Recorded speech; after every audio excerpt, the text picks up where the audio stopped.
¿podrías explicarnos un poco este proceso por el que, por ejemplo, muchas aves que han convivido con los humanos en las zonas agrícolas y ganaderas durante toda la existencia, ¿no? Este proceso por el que van desapareciendo de estas zonas agrícolas y ganaderas y se van refugiando paradójicamente en las ciudades?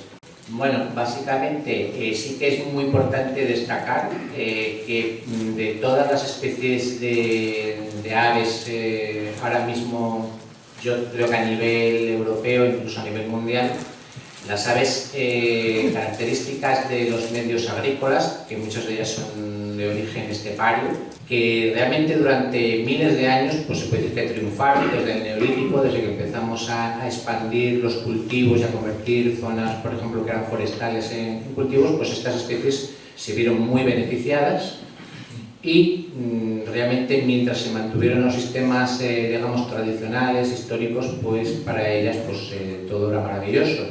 Es lo que oímos contar a nuestros abuelos de perdices, codornices, etcétera, por todas partes. ¿Qué es lo que ha ocurrido en las últimas décadas? Básicamente la industrialización de la agricultura.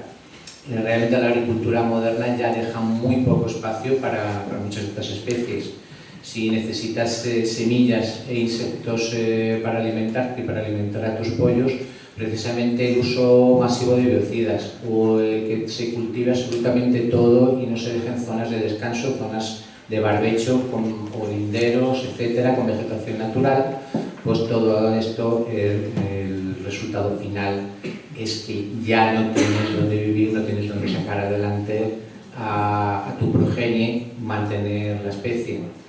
Esto es lo que vemos precisamente en muchísimas zonas agrícolas. En otras ha ocurrido lo contrario también, en zonas donde precisamente este tipo de aves han desaparecido por el abandono absoluto, los dos extremos, que en el caso de la provincia de Zamora es algo que conocemos muy bien, las zonas donde precisamente al abandonarse la agricultura y la ganadería y expandirse el bosque, el matorral, los arbolados y tal, pues precisamente también estas especies han desaparecido. ¿Cómo se han refugiado en las ciudades? Realmente yo no llegaría tanto a decir que se han refugiado en las ciudades, desgraciadamente tampoco tienen tanto espacio, pero sí que es cierto que, por ejemplo, en una ciudad como Zamora hay pequeños espacios, ¿vale?, dentro de la ciudad, que son estas áreas marginales, donde a lo mejor no se cultiva, todavía no se ha construido, todavía no se han transformado en esos aburridos parques y jardines, y simplemente se deja salir solas todas estas hierbas, estas malas hierbas, que son las que tienen las semillas, las que alimentan los insectos y las que han permitido su supervivencia. Lo que quería saber es qué posibilidades hay de que entráramos en la red Natura, en la parte urbana del Duero, y qué significaría, ¿no? O sea, volver a recuperar el ser, pues eso, lugar de interés comunitario, red Natura, etc. Bueno, pues la verdad es que creo que no hay prácticamente ninguna posibilidad. Es decir, el tema de la red Natura es algo que normalmente las administraciones consideran cerrado, ¿vale? Esto es como lo de los límites de las provincias o de las comunidades autónomas y de los países, que no se puede tocar. Pues lo de la red Natura, una vez que se elaboró y se cerró, pues lo de ampliar, quitar, poner por aquí, quitar por allá, pues como que está muy complicado. También porque tiene luego unos procesos legales que probablemente les complicarían excesivamente el trabajo a muchos. En este caso, también te voy a decir una cosa, que la verdad es que en su momento nos disgustamos bastante porque no quedó incluido este tramo, pero la verdad es que luego, después de 20 y tantos años, porque ya son 25 años de red Natura, en Castilla y León en concreto, y yo diría que en general en España, pero sobre todo en Castilla y León, pues tampoco es tan grave, porque la verdad es que está bien mojado. Realmente la protección real, efectiva, es a menudo muy escasa, en otros casos realmente inexistente. Yo creo que sería más interesante buscar algún tipo de figura de nivel local que lo pueda declarar simplemente el propio ayuntamiento, porque el ayuntamiento lógicamente no es el que la declararía o la haría influir dentro de la red Natura, una zona de especial conservación, eso sería la Junta de Castilla y León, pero sí que puede proponer o simplemente establecer por su cuenta algún tipo de figura de protección que podría ser simbólica, pero que de alguna manera puede obligar en el futuro, sobre todo si se la divulga, si la propia gente de la ciudad la termina haciendo suya, saber que eso es una reserva. Ya está. Si se hace un estudio sobre el impacto o la repercusión de la iluminación nocturna en las aves que habitan en la ciudad. Se ha estudiado que tenga alguna repercusión en la especie, en su capacidad de reproducción. No sé si hay algún estudio, modo de vida. Bueno, concretamente aquí en Zamora, desde luego no me consta, en otros lugares sí se han hecho. Desde luego, digamos, cualquier aspecto que pueda interferir de una forma importante, precisamente en la biología de distintas especies, que en este caso que viven en las ciudades, pues tiene un impacto. También ocurre con el ruido, por ejemplo. Sabemos que en muchas aves, por ejemplo aves cantoras, que tienen que cambiar completamente sus formas de cantar, las horas a las que cantan, por ejemplo, cantar por la noche, porque durante el día no me va a oír nadie. Pues desde luego, en el caso también de la contaminación lumínica, lógicamente en la ciudad tiene que haber iluminación, pero a lo mejor hay zonas, como puede ser en la Ribera del Duero o en Malorio, donde esta necesidad no es tan evidente y desde luego sí que supone un impacto, por ejemplo, para las aves también de hábitos nocturnos, el que por la noche esté iluminado, pues tampoco te creas que les hace mucha gracia. Ahora que lo has comentado, otro tema que me parece también muy importante, muy interesante, es el de la pirotecnia. Tampoco lo tenemos muchas veces en cuenta. Que todos los años tengamos por San Pedro un espectáculo bastante potente de fuegos artificiales con todo el ruido, etcétera, precisamente en la Ribera del Duero, al lado de las colonias de reproducción más importantes de Garza Real y Martinete de Castilla y León, pues creo que es algo que deberíamos de mirarlo, de corregirlo efectivamente. Yo quería preguntarte por las actuaciones en los parques, en los jardines, en la ribera, si cuentan con vosotros. Bueno, hombre, como todo, pues lógicamente la gestión de estos espacios es del ayuntamiento y hay unas empresas que tienen unas concesiones para hacerlo y lógicamente ellos también tienen sus técnicos y sus criterios. Estamos viendo ya cómo están las obras de naturalización ya en marcha y en cantidad de árboles parece que va a haber muchos más, no sé si en calidad, y si calculáis o tenéis un poco así el impacto que puede suponer para la biodiversidad de esta cantidad de árboles que estamos poniendo en todas las avenidas y el impacto que puede tener. Sí, el impacto de la biodiversidad me imagino que positivo, ¿no? Sí. Vale, yo creo que es como todo en la vida, que depende bastante. A veces se nos ha, digamos, de alguna manera empujado a pensar que plantar árboles siempre es bueno. Cualquier árbol, en cualquier situación, en cualquier lugar. ¿Vale? Es un poco como lo del burro grande ande o no ande. Y hemos visto que hay muchísimas especies que necesitan espacios abiertos. De hecho, la mayoría de las aves, de los insectos, de las mariposas que hay en Europa, no son especies de bosque cerrado, de bosque impenetrable. Son especies que viven en las praderas, en los claros, en los bordes, en los ecotonos, porque de forma natural eso es lo que existía. No eran bosques cerrados. Había cantidad de grandes animales, herbívoros, fitófagos, que mantenían los espacios abiertos, comiendo como los elefantes o los bisontes o los caballos salvajes, manteniendo las zonas abiertas, despejadas, paisajes más tipo dehesas, sabanas, zonas abiertas. Entonces la mayoría de las especies están habituadas a eso.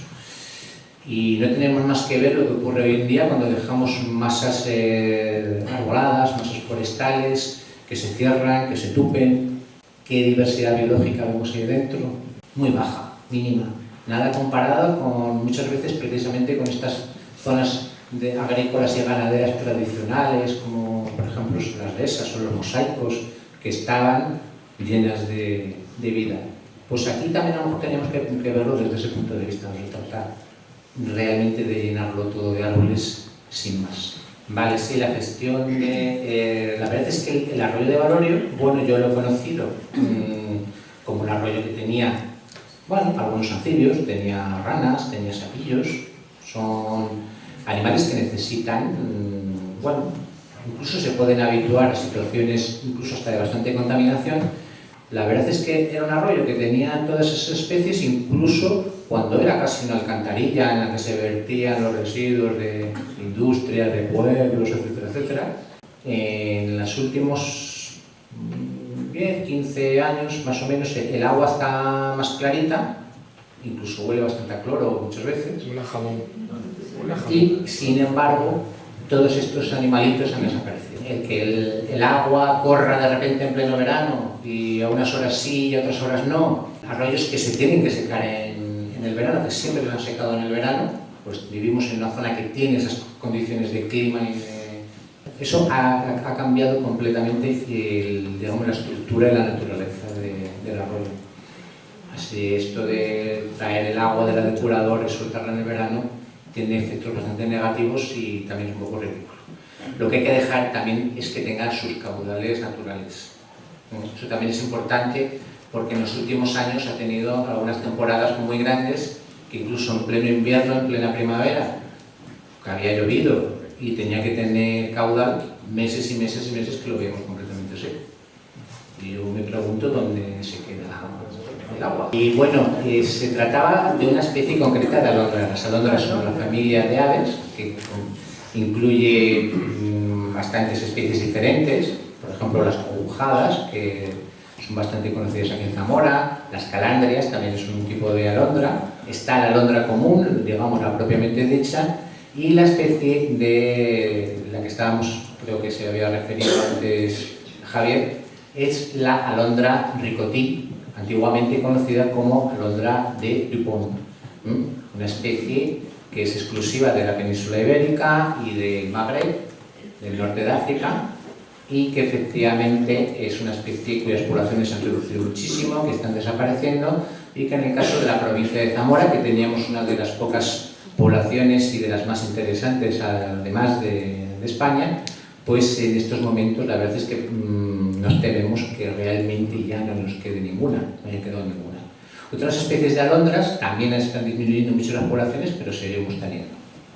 La edad de los que aquí estamos me parece que es considerable. Entonces mi pregunta es, todas las actividades de formación e información que se están haciendo, ¿están llegando a los chicos, están llegando a los jóvenes, podrían llegar, hay caminos, hay vías posibles? Bueno, yo lo primero de todo veo a algunos bastante jovencitos por aquí, pero es cierto, pero creo que no es exclusivo de un ciclo, una actividad como estos, yo creo que es general, pero yo creo que es cultural, tiene que ver también mucho con cómo buscan información o se relaciona la gente más joven. Ahora desde luego, pero en nuestros tiempos yo creo que también. Creo que cuando teníamos la edad de algunos que veo por aquí, tampoco llenábamos las salas de conferencias. Pero aparte de eso, la realidad es que sí que hay bastantes actividades de educación ambiental, precisamente orientadas a los más jóvenes, a los niños, a los escolares, a los centros educativos. Creo que eso es algo en lo que aquí en Zamora se ha avanzado bastante y que incluso en muchos aspectos casi hasta se puede considerar un referente dentro de nuestro entorno. Cosas tan básicas simplemente como eso, llevar a los chavales a que vean esos bichos que están ahí, que están vivos, que no están con una pantalla de por medio, que están delante de su casa y no se había enterado, y que que experimente esa emoción, sobre todo, lo más importante de todo, que es eso, la emoción. ¿Vale? El acuífero se llama acuífero Villafáfila, pero es cierto que tiene una gran extensión y de hecho llega hasta aquí, hasta los alrededores de Zamora, y es cierto que las lagunas de Villafáfila en gran medida se mantienen con agua de lluvia, son unas lagunas con ese tipo de aporte, y que digamos, el mantenimiento de los acuíferos es importante quizás no está muy claro que sea vital. Es cierto que no supone que empiece a funcionar la planta y empiecen a sacar agua y de repente las lagunas se vayan a secar, pero sí es muy probable que a largo plazo sí que veamos ese efecto. Es decir, son unas lagunas que cada vez tienen más problemas para mantener sus niveles. Si además le vas a meter esto, el problema se amplía. Y la extracción de agua de los acuíferos es un problema cada vez más grave, fundamentalmente por distintos tipos de usos industriales, pero en gran medida agrícolas. Y lo cierto es que en muchas zonas de la provincia sí que hemos visto ya lagunas que literalmente han desaparecido. Lagunas muy grandes, muy importantes y de mucho valor, que simplemente ya no existen, y ha sido precisamente por la sobreexplotación de los acuíferos, la extracción de agua subterránea, lagunas como la laguna de Castrillo en el término municipal de Toro, la laguna del Pego, que ya es un fantasma absoluto, la laguna grande de Marván, que ha quedado reducida a la cuarta parte de su extensión simplemente por la extracción de agua en el entorno. Entonces realmente creo que no debemos de jugar con fuego, en este caso no debemos de jugar con el agua. En los alrededores del arroyo de Valderrey pues existe alguna colonia de gatos. Realmente, desde el punto de vista científico, si la vida de estos animales ahí, domésticos o asalvajados, no sé cómo se les llamará, cimarrones, si tiene sobre la biodiversidad, dijéramos, autóctona tradicional, si tiene algún impacto especial. Vale. La verdad que es un tema que en principio lo tenía pensado haber incluido, sobre todo dentro de esta parte de final de la intervención, más digamos, de tipo conservacionista. Y al final la verdad es que como me parece que eran muchos temas y que era muy extenso, pues me dio un poco de miedo y lo quité. Y lo podríamos incluir precisamente dentro de la temática del impacto de las especies exóticas y de las especies invasoras, igual que lo que hablábamos de los peces del río o del Galápago de Florida, que supone un problema para las especies autóctonas. También tenemos especies como el bisón americano, que es un mamífero carnívoro que tenemos aquí en el río y que es el que se ha comido a las ratas de agua, por ejemplo. Pues el tema de los gatos cimarrones en general, pues lo podemos tratar de la misma manera. Tampoco creo que sean animales que realmente necesiten que se los esté alimentando de forma artificial. Tampoco permitimos que se mantengan como existían, que recordamos en nuestra infancia, en nuestra juventud, colonias de perros cimarrones que existían en las ciudades o en su entorno. Eso ha desaparecido. Tampoco tiene mucho sentido que existan estas agrupaciones de gatos mantenidas artificialmente. Tienen un impacto tremendo sobre las comunidades de vertebrados salvajes del entorno. Los pájaros, las lagartijas, las salamanquesas, pequeños carnívoros como las comadrejas. Si están alimentados, siguen cazando igual. Yo creo que cazan incluso con mayor percepción, porque no se ponen nerviosos pensando que a lo mejor no comen, ya han comido. Pero es que sobre todo digamos, el factor que más hay que tener en cuenta es la densidad. En la naturaleza no existe esa densidad de carnívoros en ningún sitio. O sea, es un tipo de presión sobre las comunidades estas de pequeños vertebrados difícil de justificar y difícil de mantener. Bueno, existe una normativa a nivel estatal, existe una, digamos, regulación municipal. Aquí yo creo que se han hecho cosas bastante bien. En muchos casos, precisamente el hecho de que se ha obligado a un tipo de gestión por parte de los alimentadores ha supuesto en muchos casos la desaparición de algunas de estas colonias que no tenían mucho sentido. Se supone que van encaminadas precisamente a la reducción del número de ejemplares mediante la captura, castración, etc.